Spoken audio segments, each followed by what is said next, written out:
नमस्कार प्रेक्षकांनो, सुना येती घरा मालिकेच्या आजच्या भागामध्ये आपण पाहणार आहोत की राघव त्याच्या रूममध्ये झोपलेला असतो. तर तिकडून आता शिवनाथ येतो. शिवनाथने राघवला जिथे मारलं होतं त्या जागेवरती लावण्यासाठी तेल आणलेलं असतं. म्हणजे त्याच्या हातावरती पायावरती वळ उठलेले असतात, तर त्याच्यावरती लावण्यासाठी तेल आणलेलं असतं. मग आता तो राघवच्या शेजारी येऊन बसतो आणि ते सगळं पाहून त्याला खूप वाईट वाटत असतं.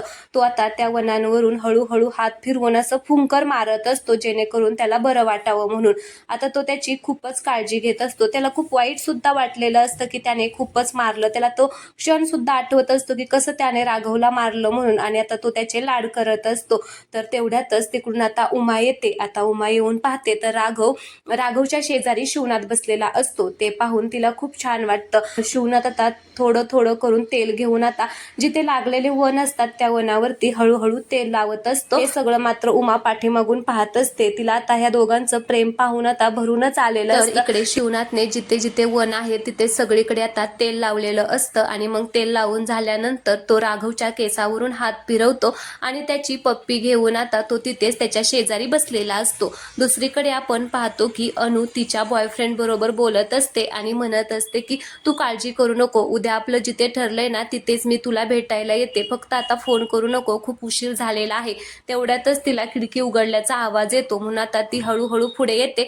तर इकडे आता तिचा काका आता खिडकीतून आतमध्ये आलेला असतो. आता काका आतमध्ये आलेला पाहून तिला असं वाटत असतं की चोरच आलाय, कारण आता लाईट नसते लावलेली, त्याच्यामुळे तिला वाटतं चोर आलाय. मग ती तिथली काठी घेते आणि चांगलंच आता मारायला सुरुवात करते. चोर चोर करून आता जोर जोरात ती ओरडत असते. इकडे काका म्हणत असतो का ग, मी चोर नाहीये, तुझा काका आहे. पण ती काही ऐकूनच घेत नाही. जोर जोरात आता त्याला काठीने मारत असते. तेवढ्यातच आता लाईट लागते तर तिला दिसतं तर काका. ती म्हणते की काका, अरे तू इथे काय करतोय? तर आता घरातील सगळेच जण आता पळत आलेले असतात आणि आता त्याला इथे पाहून सगळ्यांनाच आश्चर्याचा धक्काच बसलेला असतो. तर रुद्र म्हणत असतो की काय रे काका, चोरासारखा काय आलेला आहे असा? मग आता तो काका म्हणत असतो की काय रे, एवढा मोठा काका तुला दिसत नाही का? चोर काय म्हणतोय? आता मी आलोय तर काका म्हण की. मग इकडे आता पद्मा पण म्हणत असते की तू इथे कशाला आलेला आहे, काय काम आहे? तर तो म्हणतो की मी काही चोर नाहीये, मला इथे माझी आई राहते, तिला भेटायला मी आलेलो आहे. मग आता पद्मा आईला म्हणत असते की काय गाय, तू ह्याला भेटायला बोलवलेलं आहे का? तर मग आई म्हणत असते की हो, मीच त्याला भेटायला बोलवलेलं आहे. तर पद्मा म्हणत असते की कधीपासून हा चोरून इथे येतो? तुला जर तिकडे राहायचंय तर तिकडेच राहत जा ना, कशाला येतो इकडे आमच्या इकडे? तर आता तो म्हणतो की अगं असं काय करतेय, मी तुझा सक्का छोटा भाऊ आहे ना, आणि मला काही हौस नाहीये तुमच्या घरी यायची, मी माझ्या आईला भेटायला आलोय. आणि मग पद्मा म्हणत असते की यायचं नाही, तू तिकडे राहतो ना, मग त्यांच्याकडेच राहायचं. आणि तू कोण माझा सक्का भाऊ नाहीये, तू तेव्हाच माझ्यासाठी मेलेला आहे जेव्हा तू तुझ्या त्या बहिणी बरोबर गेला, तिकडे त्या भिकारड्याच्या घरी जाऊन राहतोय ना, तेव्हापासून तू माझा भाऊ नाहीये, तिकडेच राहायचं. तर आता पद्मा पुन्हा म्हणत असे काय रे, तुला तिकडे खायला मिळत नाही का? मग तो म्हणतो की अगं पद्माताई, असं काय बोलते? माझ्याकडे बघून तुला असं वाटतंय का की मला खायला मिळत नाही आणि मला या घरचं पाणी सुद्धा नको? आता असं म्हटल्यामुळे पद्माला खूपच राग येतो आणि मग पद्मा म्हणत बसते की पाणी पण नकोय ना, मग परत अजिबात इथे दिसायचं नाही, इकडे यायचं नाही, तिकडेच राहायचं, कळलं का? इकडे जर आला ना तर तुझं तंगडच मोडून ठेवील. असं म्हणून आता ती तिथून रागाने निघून जाते. तिच्या पाठोपाठ आता सगळेच एकामागोमाग एक निघून जातात. आई मात्र तिथेच उभा राहिलेली असते. मग सगळे गेल्यानंतर तो उठतो आणि मग आई म्हणत असते की काय रे, काय झालं, तुला जास्त लागलं नाहीये ना? तर तो म्हणतो की नाही. मग आई म्हणत असते की अरे काय रे, खूपच कालवा येत होता ऐकायला, काय झालं त्या घरामध्ये? मग आता काका सगळं काही तिथे सांगतो की कसं राघवने श्रीधरला वाचवण्यासाठी हे सगळं केलं, नंतर श्रीनाथने कसं त्याला मारलं, उमाताईने कसं सोडवलं, हे सगळं आता तो सगळ्यांना सांगतो. हे सगळं आता आईला सांगतो. मग आई म्हणत असते की असं झालं वय, मला माहितीये राघव जोपर्यंत त्या घरामध्ये आहे ना तोपर्यंत ते घर काही तुटणार नाही, ते घर तो बांधून ठेवणार. स्वतःच्या भावाला वाचवण्यासाठी त्याने चोरीचा आळ स्वतःवरती घेतला, म्हणजे खरंच शिवनाथ सारखाच आहे रे तो. मला असं वाटत आहे एक दिवस तो दोन्हीही घरं एकत्र करेल, या दोन्ही कुटुंबातला दुरावा तो मोडून टाकेल. आता हे सगळं पद्मा तिकडून ऐकत असते. मग आई म्हणत असते की थांब मी आलेच. तर आता पद्मा इकडे म्हणत असते की राघव असू दे नाही तर दुसरं कोणीही असू दे, नाही त्या शिवनाथला पुन्हा एकदा अनाथ करून टाकलं ना तर नाव नाही लावू लावणार पद्मा असं म्हणून आता पद्माचा राग अजूनच वाढलेला असतो. तर इकडे शिवनाथ आता तेल लावून चाललेला असतो तर त्याला समोर उमा दिसते. मग आता तो एकदम असा आश्चर्यचकित होतो आणि उमाच्या जवळ जातो. तर उमा म्हणत असते की राघव बद्दल तुमच्या मनामध्ये एवढी माया आहे तर कधीतरी त्याला त्याच्या समोर पण दाखवा की. त्यावेळेस शिवनाथ म्हणत असतो की उमा, कसं आहे ना, माझ्या पोरांबद्दल माझ्या मनामध्ये खूप माया आहे ग, पण काय आहे ना ती असं मी दाखवू नाही शकत कारण एवढा छान मी वेल चढवलेला आहे तो असा तुटता कामा नये. आणि जर पोरांना मी ती वरून कठोर असतोय हे जे दाखवतोय तेच बरोबर आहे. जर मी त्यांना दाखवायला गेलो की मी आतून पोकळ आहे, मला खूप असं ही आहे, तर ते बिघडतील ग. त्याच्यामुळे ही वेल मला अशीच वर चढवायची आहे, म्हणून ही माया मी अशीच आतमध्ये दाबून ठेवतो आणि वरून मी कठोर वागतो. तर आता उमा त्याच्याकडे बघतच राहते. मग शिवनाथ म्हणत असतो की बर चला, तुम्हाला सकाळ लवकर उठायचं आहे ना, कामं आहेत ना, असं म्हणून ते चाललेले असतात. तेवढ्यातच तिथे आता बंड्या मामा त्यांना दिसत नाही. मग शिवनाथ म्हणत असतो की उमा, तुमचे बंधू कुठे गेले? तर आता उमा म्हणते की काय माहिती कुठे गेले, आता ती सुद्धा विचार करत बसलेली असते. मग आता शिवनाथ तिथून निघून जातो. उमा मात्र आता राघवकडेच बघत बसते. तर दुसरीकडे आपण पाहतो की मामा आता तिकडे आईला भेटून आता आलेला असतो आणि चोरून तो येत असतो. त्याला असं वाटत असतं की सगळेजण झोपलेले असतील, म्हणून आता दरवाजा हळूच आता आवाज होता लावून घेतो आणि पुढे पुढे चाललेला असतो. तेवढ्यातच तिकडून आता शिवनाथ आणि उमा येतात. मग त्यांना पाहून आता बंडू मामा म्हणत असतो की तुम्ही इथे काय करताय? तर शिवनाथ म्हणत असतो की आमचं सोड, तू इथे काय करतोय? त्यावेळेस आता तू खूपच घाबरतो आणि कुत्र्याचे आवाज काढायला लागतो. भो भो करून असे ते आवाज काढायला लागतो. मग शिवनाथ म्हणत असतो की असले काय कुत्र्यासारखे आवाज काढतोय? तर इकडे उमा पण म्हणत असते की बंडू, अरे काय झालं, कुठे गेला होता तू एवढ्या रात्री? त्यावेळेस तो म्हणतो की ते काय आहे ना, बाहेर कुत्री आली होती, त्यांनाच मारायला मी गेलो होतो. कारण ताई, तू बाहेर वाळण ठेवते, काही सामान ठेवते, मग त्याच्यावरती येऊन ते घाण करतात, म्हणून मी बाहेर गेलो होतो. मग शिवनाथ म्हणतो की बरं असू दे, तुझ्या आता कहाण्या नको सांगू, चला उमा, असं म्हणून तिथून शिवनाथ जातो. तर उमा पण चाललेली असते. मग आता बंड्या मामा म्हणत असतो की ताई थांब, तायडे थांब. मग आता उमा थांबते आणि म्हणत असे काय रे? त्यावेळेस तो आता जी पाठीमागे पिशवी लपवलेली असते ती पुढे घेतो आणि म्हणत असतो की आईने तुझ्या नावाचा अभिषेक घातला होता, त्याचाच हा भंडारा दिलेला आहे. मग आता उमाला खूपच आनंद होतो. उमा म्हणतो की काय, तू आईला भेटायला गेला होता का? तर तो म्हणतो की हो, आणि म्हणतो की थांब, हळूच बोल, आवाज करू नको, आणि हे घे, आता मी जातो झोपायला, असं म्हणून आता बंड्या मामा तिथून झोपायला जातो. तर उमाला खूप छान वाटतं. उमा आता त्या पिशवीला पाहतच राहते आणि तिला खूप आनंद झालेला असतो. मग आता ती खिडकीमध्ये जाते. तर इकडे आई सुद्धा आता तिची खिडकीमध्ये वाट बघत असते. मग आता उमा येते आणि म्हणत असते की म्हणजे खानाखुना करूनच म्हणत असते की हे माझ्यासाठी आहे का? तर आई तिकडून म्हणते की हो. त्या दोघी आता खानाखुना करून बोलत असतात. मग तिला खूप आनंद होतो, ती रडायलाच लागते. तर आई म्हणते की रडू नको, शांत हो आणि आता झोप, असं म्हणून आई तिथून निघून जाते. उमा मात्र तिथेच आता त्या पिशवीला कवटाळून आता बसलेली असते. तिला आज खूप आनंद झालेला असतो. तर इकडे दुसऱ्या दिवशी सकाळी आता राघव कॉलेजला जाण्यासाठी तयारी करत असतो. तो त्याचं आवरत असतो. तेवढ्यातच तिकडून उमा येते आणि उमाने त्याच्यासाठी चहा आणलेला असतो. तर आता उमा म्हणत असते की राघव, हा धर चहा.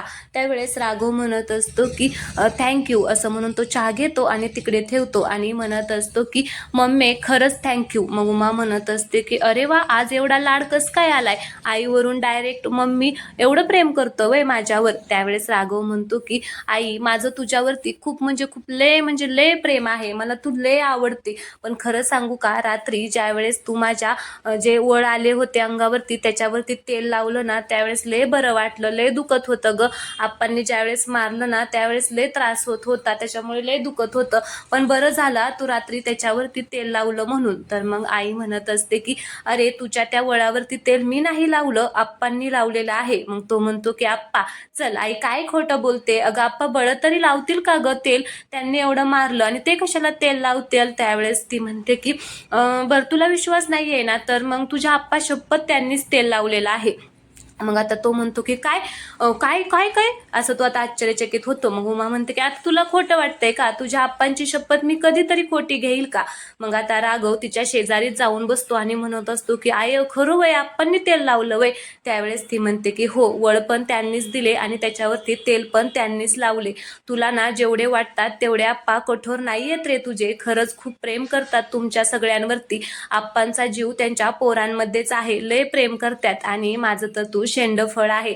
माझं सगळ्यात लाडका समजूतदार मुलगा तूच आहे. मला कळलेलं आहे की काल श्री दादाला वाचवण्यासाठी हे सगळं तू केलेलं आहे. त्याच्या चोरीचा तू स्वतःवरती घेतला. मग राघव म्हणतो की बंट्या मामा ना, बरोबर ना बंट्या मामा ना, काय गाई तुझ्या भावाचं ना नुसतंच पोट मोठं आहे, त्याच्यामध्ये एक गोष्ट सुद्धा त्याची लपून राहत नाही. त्यावेळेस उमा म्हणत असते की खरंच, पण तू काल खूपच समजूतदारपणाने वागला आणि राघव नेहमी असंच वागायचं, नेहमी सगळं समजून तूच घ्यायचं, म्हणजे सगळं समजून घेत जा रे, आपल्या कुटुंबाला एकत्र जोडून ठेव रे. खरंच मोठं कुटुंब असलं की सगळ्यांच्या वेगवेगळ्या तरा असतात, पण त्या कुटुंबाला समजून घेऊन ते कुटुंब एकत्र राहणं हे तुझ्या हातामध्ये आहे आणि मला खात्री आहे ते तू सगळं करशील. आप्पा तुझे तसे कठोर आहेत म्हणून तू त्यांना रागराग करू नको, त्यांना माफ कर. काल जे त्यांनी केलेलं आहे ना ते खरंच त्यांना त्याचं खूप वाईट वाटलेलं आहे. त्यावेळेस राघव म्हणतो की आय, पण त्यांचं हे प्रेम मला कधी दिसणार ग, माझ्यावरती ते असे समोरासमोर प्रेम कधी करणार ग. त्यावेळेस उमा म्हणत असते की अरे तुला काय वाटतंय, तुला काल आप्पांनी मारलं म्हणून तू जेवला नाही, पण तुझे आप्पा जेवण तर सोड, पाणी सुद्धा पेलेलं नाहीयेत, त्यांनी काहीच खाल्लेलं नाहीये, त्यांना खरंच खूप वाईट वाटलं. त्यावेळेस राघव म्हणतो की काय सांगते आई, हे सगळं खरंय का? तर ती म्हणते की हो, तुझे आप्पा तू जेवला नाही म्हणून जेवले नाहीत. राघव एक सांगू का, आपलं घर नेहमी असं हसत खेळतं ठेवण्याचं जबाबदारी आता तुझीच आहे, या घराला तूच बांधून ठेव, असं म्हणून आता ती खूपच राघवला समजावून सांगत असते. तर राघव सुद्धा म्हणत असतो की आई, मी आपल्या घराला कधीच तुटून देणार नाही, हे घर नेहमी एकत्र राहील, मी सुद्धा तुला आज वचन देतो. आता असं म्हणून दोघेही मायलेकर आता खूप खुश झालेली असतात. तर इकडे आता पद्मा आणि भास्कर हॉलमध्ये बसलेले असतात. तर तिकडून आता अन्विता पळतच येते आणि म्हणत असते की आत्तू बघ, मला तुला काहीतरी दाखवायचं आहे. मग आता तिने जो राघवचा पोती उचलतानाचा जो व्हिडिओ काढलेला असतो तो आता पद्माला दाखवते आणि म्हणत असते की आत्तू हे बघ, या गरिबाच्या पुढच्या हिरोला मी कसा कॉलेजमध्ये व्हायरल केले ते. आता ते पाहून पद्माला खूपच आनंद होतो आणि पद्मा म्हणत असते की अरे वा, मस्त. असंच आता आपण त्या दुश्मन खाली जागा दाखवायची, त्यांचा चांगलाच आता माज उतरवायचा. आणि ती भास्करला म्हणत असते की भास्कर, बघितलं का तुझी पोरगी किती हुशार आहे ते. तेवढ्यातच तिकडून रुद्र येतो आणि म्हणत असतो की गुड मॉर्निंग आत्तू. मग आता पद्मा म्हणत असते की हा गुड मॉर्निंग बस. त्यावेळेस भास्कर म्हणत असतो की काय रे, कामाचं काय झालं, कामाकडे आहे की नाही लक्ष. तर पद्मा म्हणत असते की एक वेळ कामाकडे लक्ष नसलं तरी चालेल, पण त्या पुढच्यांचा माज उतरवायसाठी मात्र नक्कीच काहीतरी कर, असं म्हणून आता त्या रुद्राला सांगत असतात आणि म्हणत असतात की मला माहित नाही आपल्या खानदानाचा बिझनेस पुढे कोण नेईल, पण आपल्या खानदानाची दुश्मनी मात्र ही माझी पोरगी अन्विता पुढे नेणार, हे मला नक्कीच माहिती आहे. आता अन्विता खूप खुश झालेली असते. मग ती म्हणत असते की बरं तू चल, आता मला कॉलेजला जायचं आहे तर मी जाते. मग पद्मा म्हणत असते की आज मी तुझ्यामुळे खूप खुश आहे, आज ना माझ्याकडून तुला बक्षीस, जा तुला जे काही मागायचं आहे ते माग. तर अन्विता हो म्हणून आता तिथून निघून जाते आणि मग पद्मा रुद्रला म्हणत असते की ओ रुद्र शेठ, माझ्या कामाचं काय झालं. त्यावेळेस तो म्हणतो की कामाचं होत आले, आज तू झालं की नक्कीच मी तुला येऊन सांगतो. तर असं करून आता पद्मा दोन्हीही मुलांना वाईटच शिकवत आहे. तर इकडे शिवनाथ बाहेर पेपर वाचत असतो तर तिकडून उमा आणि राघव येतात. आता राघवने चहा आणलेला असतो तर उमा म्हणत असते की अहो चहा घेताय ना. आता शिवनाथचं लक्षच नसतं, तो पेपर वाचत असतो. मग तो म्हणतो की हा ठेवा तिकडे, राघव उठला का. तर ती म्हणते की हो उठला की. मग तो म्हणतो की त्याला सांगा कॉलेजला जा आवरून, माधवने फी भरलेली आहे. मग राघव म्हणत असतो की होय आप्पा. आता मग शिवनाथचं लक्ष राघवकडे जातं आणि तो पेपर खाली ठेवून आता रागानेच त्याच्याकडे बघत असतो. त्यावेळेस राघव म्हणत असतो की आप्पा हा घ्या चहा प्या आणि उपाशी पोटी चहा पिऊ नका, 2 बिस्किट आणू का, नाहीतर ऍसिडिटी होईल. आता आप्पा म्हणतात की नाही नकोय मला, तू घे जा खाऊन. तर तो म्हणतो की मी खाल्लं की, रात्री मी तुमच्या हातचं खूप खाल्लंय, तुम्हीच जेवून घ्या. तर ते म्हणतात की नको, मी पण लय पोट भरून जेवलेलो आहे रात्री. तर उमा आता आश्चर्यानेच त्या दोघांकडे बघत असते. मग आता राघव पण हसायला लागतो. मग उमा म्हणत असे काय रे, रात्री खाल्लंय ना त्यांच्या हातचं, तुला आता नाश्त्याला सुद्धा पाहिजे का. त्यावेळेस तो म्हणतो की नाही नाही नको, मी जातो कॉलेजला, असं म्हणून तो तिथे आता चहा ठेवून जातो. तर उमा म्हणत असते की होय व घ्या की चहा. त्यावेळेस शिवनाथ म्हणत असतो की नाही नकोय मला. मग उमा म्हणत असते की बरं ठीक आहे असं म्हणून आता ती चहा घेऊन चाललेली असते. त्यावेळेस शिवनाथ म्हणत असतो की बरं थांबा, आता तुम्ही एवढा आणलायच तर द्या. मग उमा आता येते आणि तो चहा आता त्यांना देते. आता उमा तिथून निघून जाते तर शिवनाथ आता तो चहा पितो आणि तो खूपच खुश झालेला असतो. तर चला प्रेक्षकांनो, आजचा भाग येथेच संपलेला आहे.